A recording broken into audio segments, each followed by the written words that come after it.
Assalamualaikum warahmatullahi wabarakatuh. Alhamdulillahi rabbil alamin, wa bihi nasta'inu ala umuri dunya waddin. Ashhadu an la ilaha illallah wahdahu la syarika lah, wa ashhadu anna Muhammadan abduhu wa rasuluh. Allahumma salli wa sallim wa barik ala nabiyyina Muhammad wa ala alihi wa ashabihi ajma'in. Amma ba'du. Bapak-bapak, ibu-ibu, jamaah kuliah subuh yang dirahmati Allah, sebelum kita melanjutkan kajian kita pada kesempatan kali ini tentang amalan-amalan utama yang bisa kita lakukan, saya ingin menyampaikan bahwa betapa besar nikmat yang diberikan Allah kepada kita, dan kalau kita menghitung-hitung nikmat yang diberikan Allah kepada kita, maka kita tidak mungkin untuk bisa menghitungnya. Di dalam Al-Quran disebutkan, wa in ta'uddu nikmatallahi la tuhsuha. Jika kamu ingin mencoba menghitung nikmat-nikmat Allah itu, kalian tidak akan mampu. Betapa kasih sayangnya Allah kepada kita. Allah subhanahu wa ta'ala memberikan kenikmatan iman Islam. Allah memberikan nikmat sehat buat kita, diberikan kita pendengaran, diberikan penglihatan, diberikan kita mampu untuk berbicara. Itu adalah nikmat-nikmat yang luar biasa yang kita tidak mungkin dan mampu untuk menghitungnya. Ma'asyiral muslimin rahimakumullah, saya ingin bercerita tentang seorang kakek. Kakek ini umurnya 80 tahun. Suatu saat dia sudah mulai merasa sakit telinganya sakit suatu saat, lalu kemudian tidak mendengar, sakit tidak mendengar, lalu kemudian datang periksa ke tabib atau ke dokter. Hasilnya dari diagnosa itu, kakek yang sedang bermasalah dengan pendengarannya harus diopname di rumah sakit untuk menyembuhkan sakitnya itu.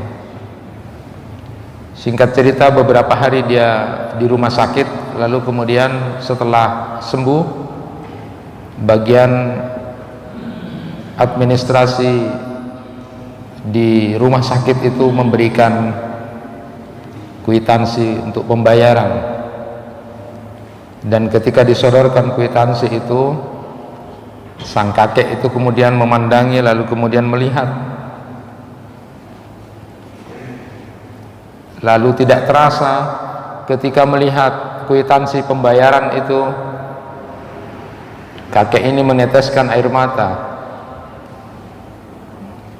Lalu bertanyalah kemudian sang administrasi di rumah sakit itu, kenapa kakek kemudian menangis? Apakah melihat jumlah pembayaran yang harus dibayar setelah ada di rumah sakit itu? Lalu kemudian kakek itu menjawab, abki li'anna allaha manhiya sam'a samanina amma walam yukallifuni bi ujrati qad fakam a'tanallahu wa kam asaina. Kakek itu lalu kemudian mengatakan, saya menangis bukan karena melihat jumlah nominal yang harus saya bayar, tetapi saya baru sadar, katanya kakek itu, bahwa Allah subhanahu wa ta'ala telah memberikan pendengaran buat dia selama 80 tahun. Tetapi Allah tidak pernah minta bayaran.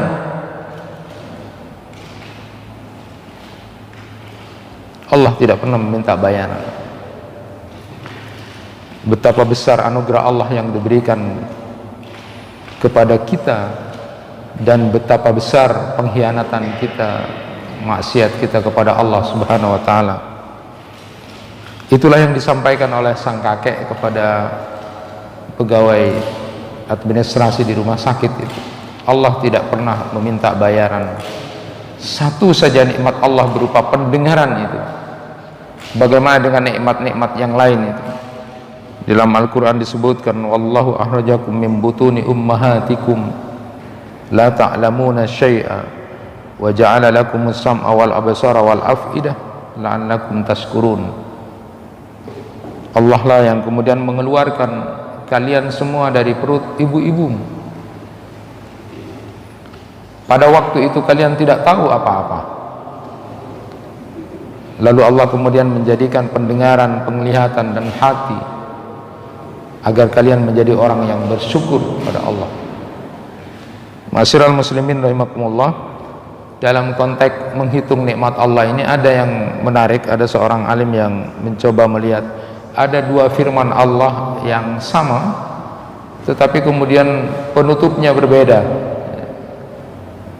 Ayatnya sama tapi kemudian di penutup ayat itu berbeda.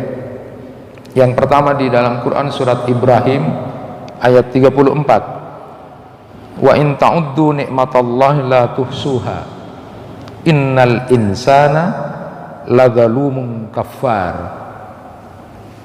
Dan jika kamu mencoba untuk menghitung nikmat Allah, maka kalian tidak akan mampu. Sesungguhnya manusia itu sangat zalim dan sangat ingkar terhadap nikmat Allah. Itu yang pertama.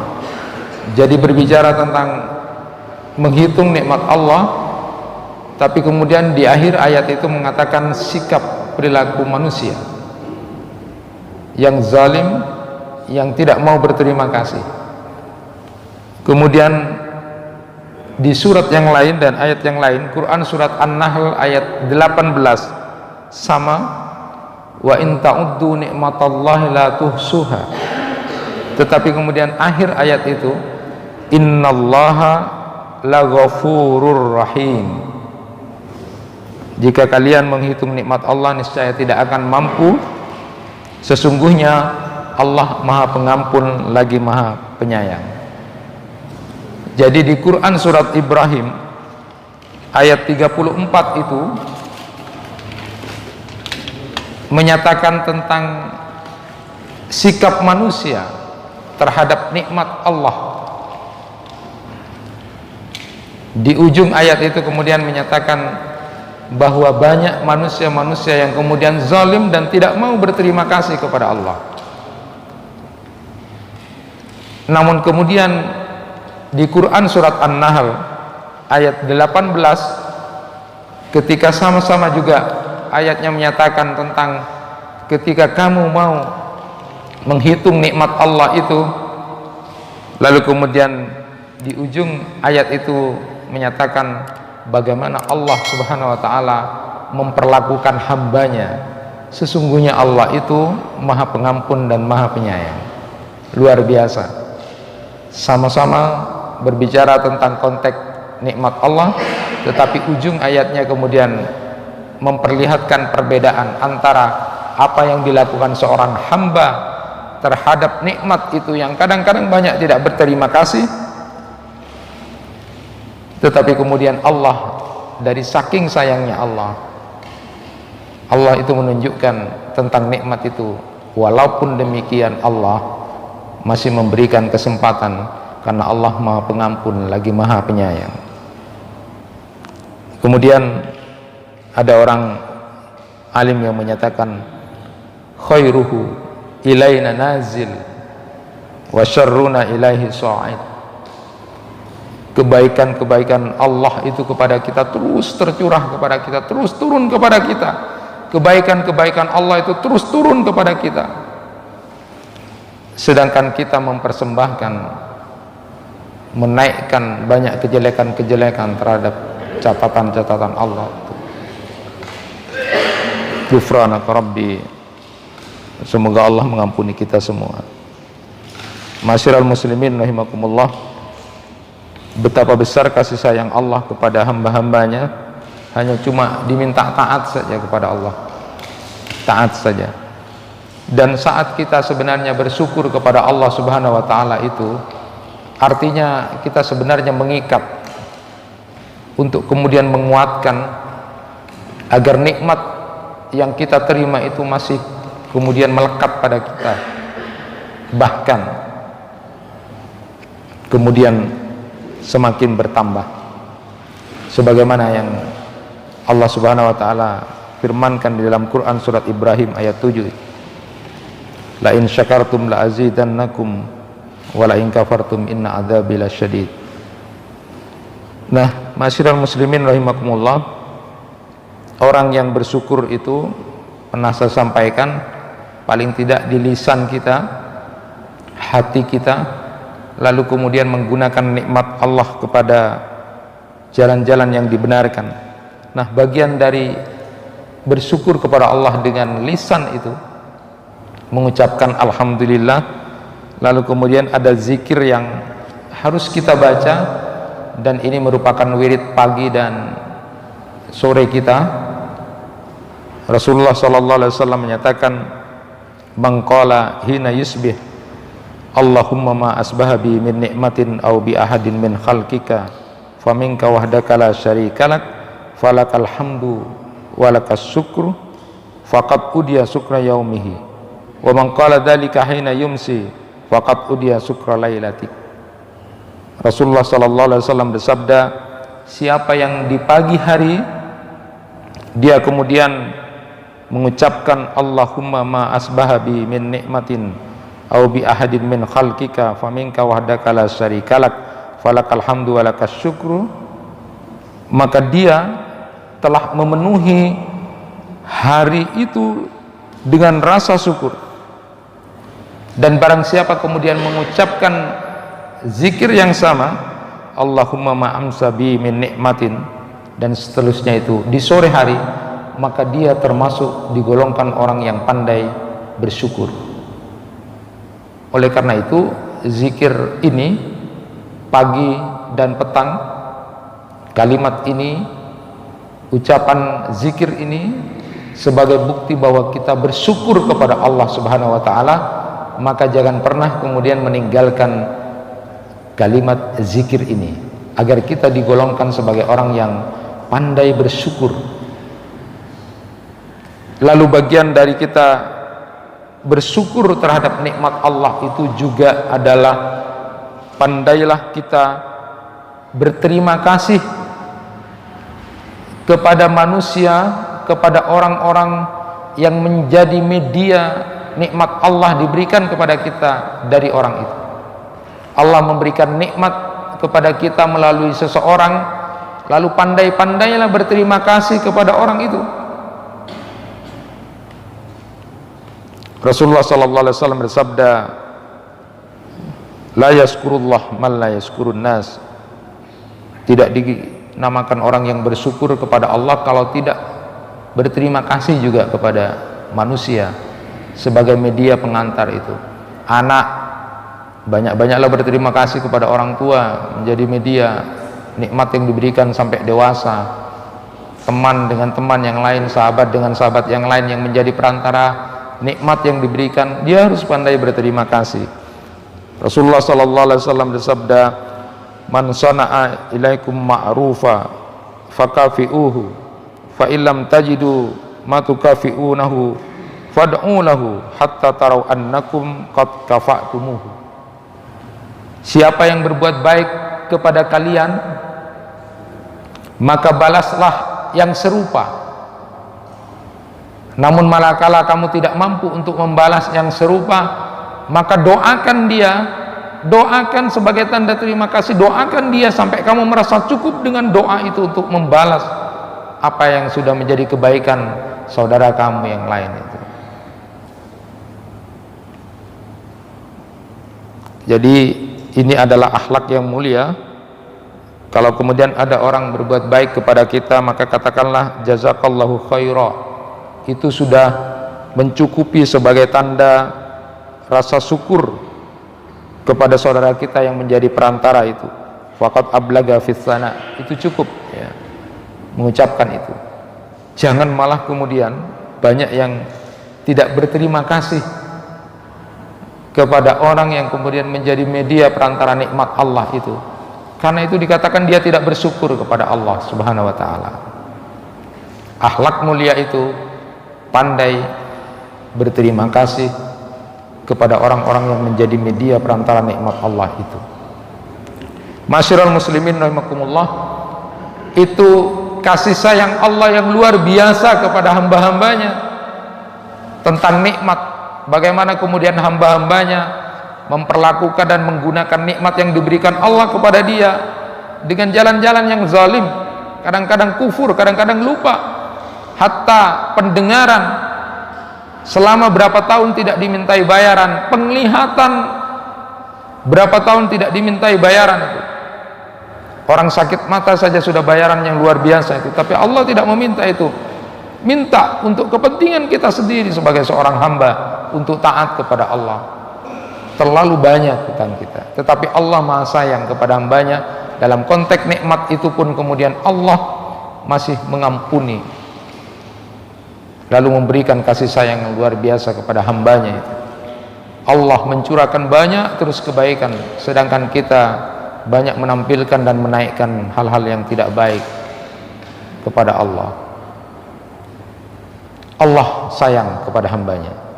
Masyiral muslimin rahimakumullah. Dan luar biasanya lagi, Nabi kita, Nabi Muhammad Rasulullah sallallahu alaihi wasallam, ternyata juga begitu sangat sayang kepada umatnya. Di kitabnya Sayyid Husain Al-Afafi itu, di Al-Bihar Az-Zahira fi Asbabil Maghfirah, beliau menunjukkan beberapa hal. Di antaranya, para rasul itu, para nabi itu diberi oleh Allah kesempatan untuk berdoa, tetapi nabi kita Rasulullah sallallahu alaihi wasallam kemudian menyimpan doa. Likulli nabiyyin da'watun mustajabah fata'ajjala kullu nabiyyin da'watahu wa inni ikhtaba'tu da'wati, kata Rasulullah. Setiap nabi itu memiliki doa yang mustajabah, di mana dia berdoa dengan doa tersebut. Tetapi kata Rasulullah, aku menyimpan doa itu. Dan di dalam riwayat lain disebutkan, fa uridu an ahtabi'a da'wati syafa'atan li ummati yaumal qiyamah. Aku menyimpan doaku yang mustajabah itu sebagai bentuk syafaat kepada umatku nanti di akhirat. Jadi kesempatan Rasulullah berdoa apa saja yang diminta akan dikabulkan oleh Allah. Ternyata doa ini disimpan oleh Rasulullah untuk kepentingan umatnya. Allahumma salli ala Muhammad wa sallim. Dalam riwayat lain itu disebutkan setiap nabi itu menyegerakan doanya. Jadi semacam ada egois ya. Bukan egois ya, tetapi kemudian langsung apa yang kamu minta silakan. Ada doa yang mustajabah, disegerakan, menyegerakan mereka. Para nabi yang lain itu menyegerakan doanya, tapi nabi kita Nabi Muhammad menyimpan doanya untuk kepentingan kita. Fahyana ilatun insyaallah mamata min ummati la yusyriku billahi syai'a. Doaku itu, kata Rasulullah, mencakup setiap umatku yang meninggal tanpa menyekutukan Allah dengan sesuatu pun. Nabi SAW bersabda, khuyirtu baina syafa'a wa baina ayyadkhula nisfu ummatil jannah fakhtartu syafa'ah. Aku diberikan pilihan, kata Rasulullah, antara syafaat dan umatku separuh masuk surga, tetapi aku memilih syafaat, kata Rasulullah. Itu hadis riwayat Ahmad. Rasulullah bersabda, atani atin min indi rabbi fa khayyarani baina ayyudkhila nisfa ummatil jannah wa bainas syafa'ah fakhtartus syafa'ah wa hiya liman mata la yusyriku billahi syai'a. Ada malaikat yang datang mendatangiku, kata Rasulullah, dari sisi Tuhanku. Dia kemudian memberikan pilihan kepadaku antara Allah memasukkan separuh umatku ke dalam surga atau syafaat. Lalu kemudian Rasulullah menyatakan, aku memilih syafaat, karena syafaat itu berlaku bagi umatku seluruhnya yang meninggal dunia tapi tidak dalam keadaan sebagai seorang musyrik. Jadi akan jauh lebih banyak umatnya Nabi Muhammad masuk ke dalam surga dengan catatan umat atau orang yang meninggal ini orang yang tidak sedang melakukan kesyirikan kepada Allah, karena memang syirik itu adalah dosa yang tidak bisa diampuni. Jadi jauh lebih banyak Rasulullah memilih untuk syafaat itu, diberikan pertolongan, memberikan pertolongan kepada umatnya. Inilah luar biasanya sayangnya Rasulullah sallallahu alaihi wasallam kepada kita. Nah, ada yang ingin saya tekankan sedikit, hal yang sederhana tetapi biasa berkaitan dengan syafaat ini buat kita, bahwa riwayat dari Abdullah bin Amr bin As itu, bila ada orang yang menjawab azan, apa yang dikumandangkan azan, lalu kita kemudian ikuti dengan kata-kata yang sama, kecuali kemudian dalam riwayatnya itu disebutkan dengan hayya 'alas shalah, hayya 'alal falah, dengan la haula wala quwata illa billah. Bila itu diikuti, setelah itu, setelah azan itu, lalu kemudian dia bersalawat kepadaku, halat lahus syafa'ah, aku halalkan syafaat pada dia. Riwayat Jabir bin Abdullah, setelah mendengar seruan azan, lalu kemudian orang itu membaca doa, Allahumma rabb hadhihi da'wati tammah was salatil qa'imah ati Muhammadanil wasilah wal fadilah wa ba'atsu maqama mahmudal ladzi wa'atta, halat lahu syafaati yaumal qiyamah, aku halalkan buatnya syafaatku nanti. Jadi kalau begitu, ini amalan ringan, tapi supaya sweet di antara sekian banyak amalan, maka dengarkan azan, jawab azan itu, lalu bersalawatlah kepada Rasulullah, lalu berdoalah dengan doa yang diajarkan tadi itu, maka orang ini kemudian nanti aku halalkan syafaat kepada dia. Ringan, tetapi berapa banyak orang yang kemudian ketika azan tidak mendengarkan, menganggap itu panggilan yang biasa saja, jangankan untuk menjawab, mendengarkan saja tidak. Mestinya kalau orang kemudian menyambut betapa Rasulullah SAW sayang kepada umatnya, yang selalu berpikir tentang umatnya dan memilih syafaat daripada kemudian umatnya diberikan masuk separuh surga, sambutlah. Setiap ada azan, dengarkan, ucapkan yang sama, lalu bersalawatlah kepada Rasulullah. Setelah selesai azan itu, lalu berdoalah pada Allah Subhanahu wa taala, karena Rasulullah menyatakan aku halalkan syafaatku buat dia, orang yang seperti itu. Allahumma salli ala Muhammad wa sallim. Ma'asyiral muslimin rahimakumullah, hebatnya lagi, sekedar memberikan gambaran, di kitabnya Syekh Muhammad Khalid itu dalam Insaniyah Muhammad, karakter Nabi Muhammad itu pada setiap orang dan sahabatnya itu luar biasa ya. Kenapa Nabi Muhammad begitu sangat luar biasa? Beliau memberikan gambaran, Syekh Muhammad Khalid dalam Insaniyah Muhammadnya, Muhammad la yatakallaf al-hubba bal la yabduluh, innama yabdulu al-hub inda Muhammad nafsah. Muhammad tidak pernah merekayasa mencintai, tetapi cinta yang melekat di dalam hati Nabilah yang menaklukkan jiwa orang-orang itu. Jadi Nabi Muhammad mencintai siapapun itu tidak direkayasa, tidak pura-pura, penuh memang mencintai. Sehingga kemudian banyak orang yang kemudian takluk dengan jiwa Nabi Muhammad.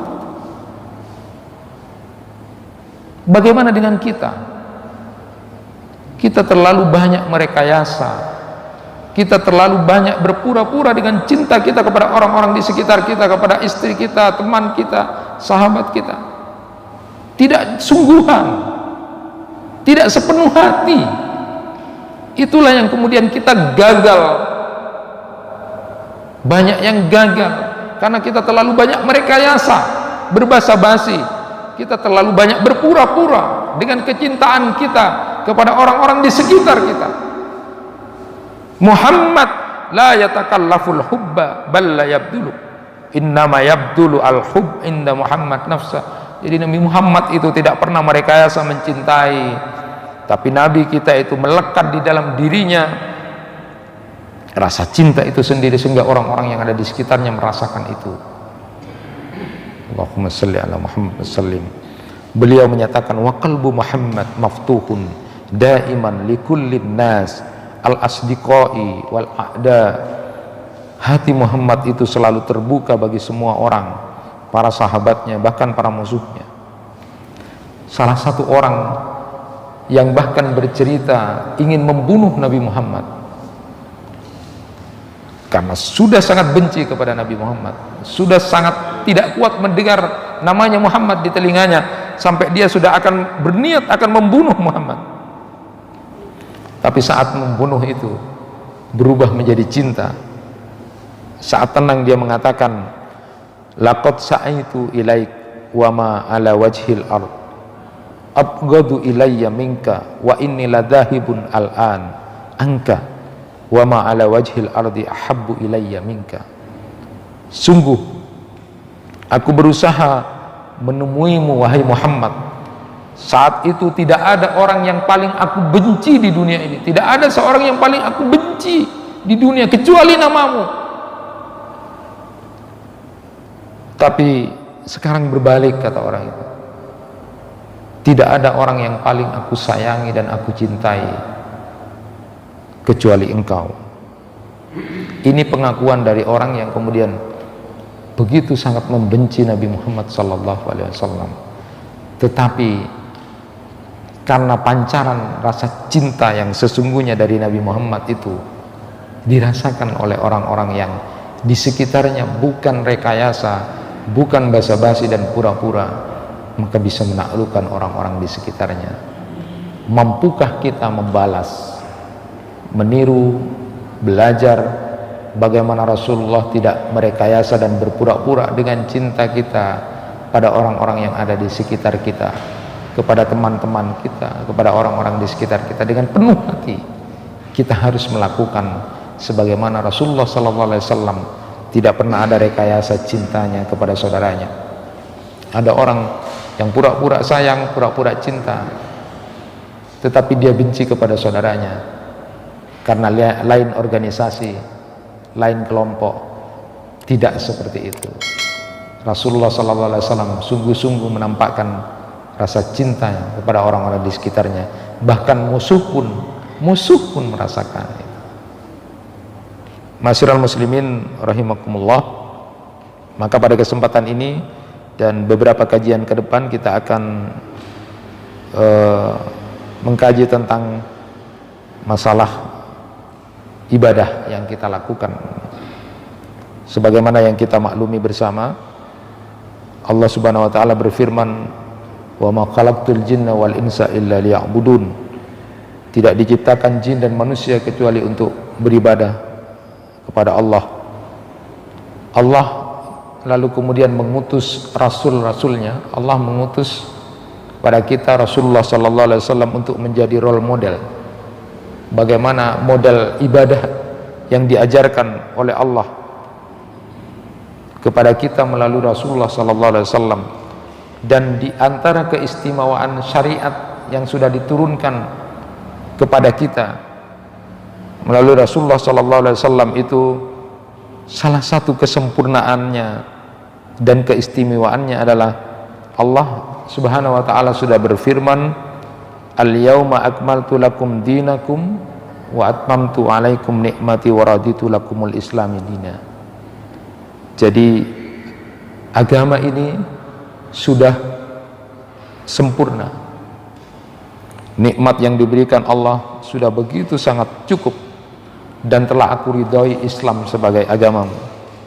Jadi kesempurnaan ajaran agama ini sudah jelas, sudah dicontohkan oleh Rasulullah SAW. Tetapi bagaimana kita memerankan, melaksanakan apa yang menjadi perintah Allah itu dan apa yang sudah dicontohkan oleh Rasulullah, itulah yang harus kita pelajari sekarang. Kenapa? Karena waktu yang diberikan Allah kepada kita di dunia ini sangat terbatas. Maka belajar ilmu untuk mencari amal-amal utama, lalu kemudian belajar untuk memandang amal itu yang baik dan benar, itu harus kita lakukan sekarang. Karena kita punya keterbatasan, maka belajar ilmu menjadi penting. Ilmu sebelum amal itu menjadi penting. Wasiat Nabi SAW terhadap Abdullah bin Amr bin As, inna li jasadika alaika haqqa wa inna li ainika alaika haqqa wa inna li zawjika alaika haqqa wa inna li zawjika alaika haqqa. Sesungguhnya badanmu memiliki hak, sesungguhnya matamu memiliki hak, sesungguhnya tamumu memiliki hak, dan sesungguhnya istrimu juga memiliki hak. Itu hadis riwayat Bukhari. Salman berkata kepada Abu Darda, sesungguhnya Rabbmu memiliki hak atas dirimu, sesungguhnya dirimu memiliki hak, dan keluargamu juga memiliki hak, maka berikanlah haknya masing-masing. Kemudian Rasulullah SAW menyatakan, sadaqta ya Salman, benar ya Salman. Bagaimana sekarang kita memerankan diri kita ini sebagai hamba Allah, dan bagaimana kemudian kita memerankan diri kita dengan tanggung jawab kita masing-masing, itulah yang harus kita pelajari, kaitannya dengan amal dan ibadah yang harus kita lakukan kepada Allah Subhanahu wa taala. Jangan kemudian menjadi orang yang kemudian tidak paham, dia terus di masjid saja, sementara istri dan anak-anaknya dibiarkan. Salah itu. Istri punya hak, keluarga kita punya hak kepada kita. Jangan kita egois. Mata kita, badan kita juga punya hak diistirahatkan pada waktu-waktu tertentu. Nah, memerankan inilah yang harus kita pelajari.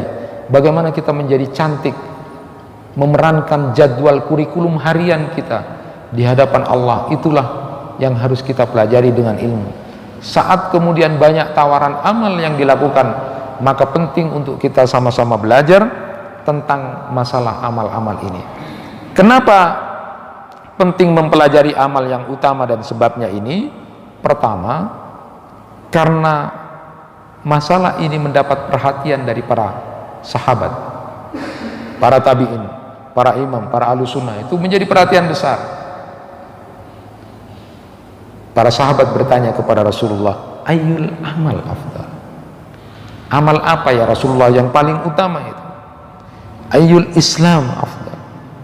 Islam yang bagaimana yang paling utama itu? Ini para sahabat saja bertanya begitu. Jadi bertanya kepada Rasulullah supaya kemudian dengan keterbatasan waktu itu dia bisa mengejar amalan-amalan yang utama. Para sahabat pun bertanya, ayyul amal afdal? Mana yang paling utama? Dengan keterbatasan itu.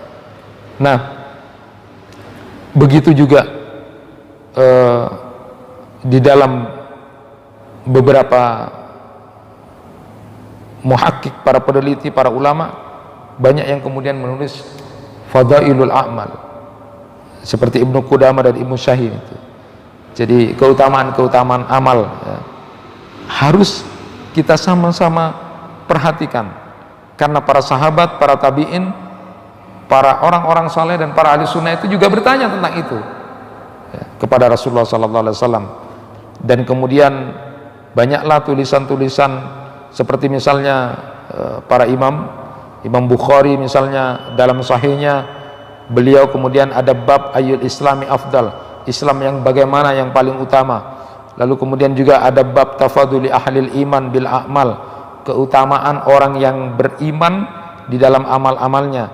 Ahabbul a'mal ilallah adwamuha, amalan yang paling dicintai Allah adalah amalan yang paling konsisten. Imam Muslim juga begitu, dalam sahihnya beliau juga menulis bab tentang adadu syu'abanul iman wa afdaluha wa adnaha, cabang-cabang iman yang paling utama dan paling rendah. Juga menulis tafadulil Islam wa ayyi umuri afdal, sebagai berbagai macam keutamaan Islam dan manakah yang paling utama. Itu luar biasa. Nah, dengan mengetahui ini nanti kita akan menentukan mana amalan utama yang bisa kita lakukan dengan keterbatasan kita, dan juga kita akan terhindar dari melakukan amalan-amalan yang tidak penting atau tidak benar. Betapa banyaknya misalnya amalan-amalan yang dilakukan oleh ahli bid'ah itu, lakukan amalan-amalan yang kemudian kayaknya luar biasa terus dilakukan, padahal itu perkara yang tidak penting. Banyak hal-hal yang penting untuk dilakukan daripada melakukan itu. Setan menipu orang yang sering beribadah itu dengan tidak berilmu.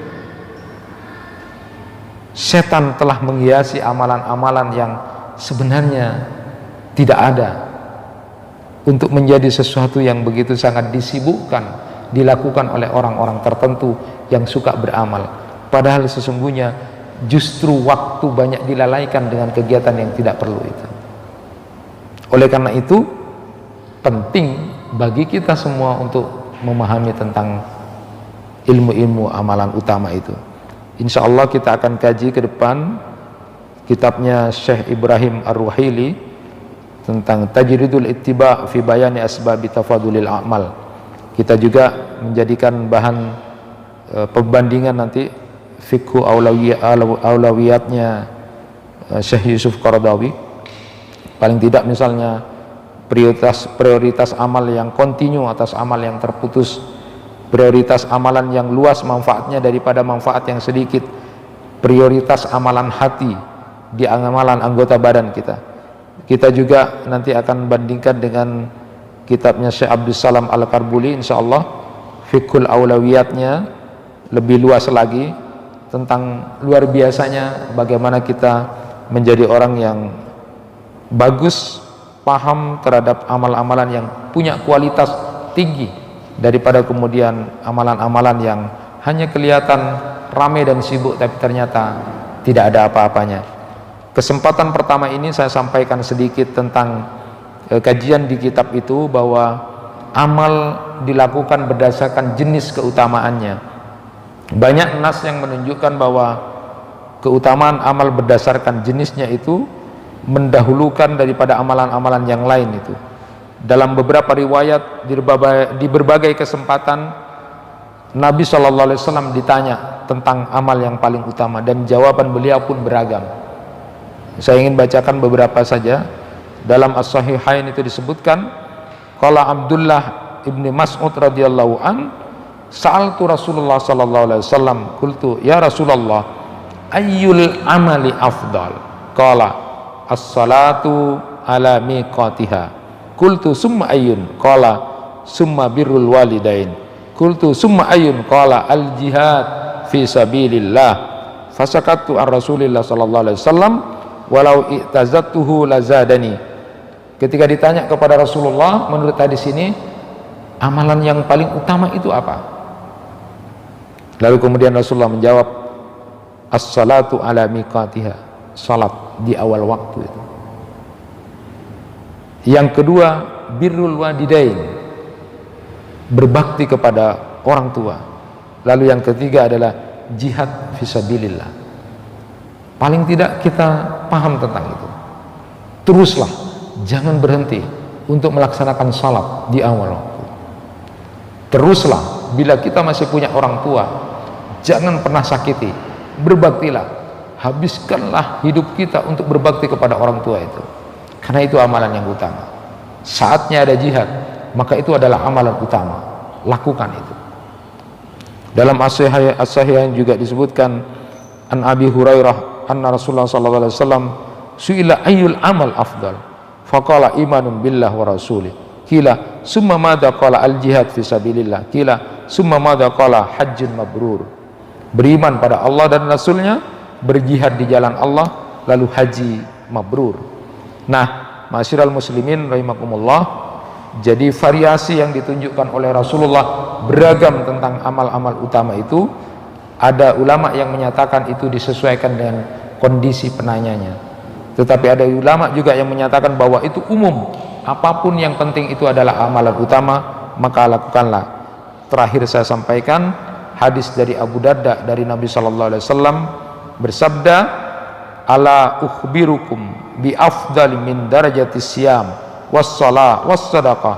Qala kulna bala. Qala islahu dzati bain wa fasadu dzatil bain al haliqah. Tidakkah kalian mau aku beritahu tentang amalan yang paling utama, melebihi orang yang puasa, orang yang sedekah dan salat? Kami menjawab, tentu ya Rasulullah. Lalu beliau bersabda, perbaiki hubungan antara orang yang sedang bermasalah, karena bermasalahnya mereka akan bisa merusak, maka itu pahala yang utama. Perbaiki orang yang lagi bertengkar, karena bertengkarnya dia akan berbahaya. Kamu berusaha untuk mendamaikan dua orang atau apapun untuk kebaikan yang bermusuhan, maka pahalanya itu saat itu lebih dari orang yang puasa, salat dan sedekah. Betapa luar biasanya ragam yang diberikan oleh Rasulullah sesuai dengan kebutuhan yang ada. Hanya orang-orang yang mendapat petunjuk dari Allah lah yang kemudian dia akan melakukan jenis amalan utama yang ada di sekitarnya yang dia lakukan karena dia tahu ilmunya, lalu kemudian dia amalkan untuk mengejar amalan-amalan utama itu. Berbahagialah orang yang diberikan hidayah dan taufik oleh Allah Subhanahu wa taala. Mudah-mudahan kita diberikan kesempatan oleh Allah Subhanahu wa taala untuk menjadi orang-orang yang terus beramal untuk mengejar kebahagiaan kita. I'malu fakullun muyassarun lima khuliqa lahu. Teruslah beramal karena nanti Allah akan mudahkan jalan kita kepada kebahagiaan akhirat. Itu yang bisa disampaikan, mudah-mudahan bermanfaat. Subhanakallahumma wa bihamdika asyhadu an la ilaha illa anta astaghfiruka wa atubu ilaik. Kurang lebihnya mohon maaf. Wassalamualaikum warahmatullahi wabarakatuh.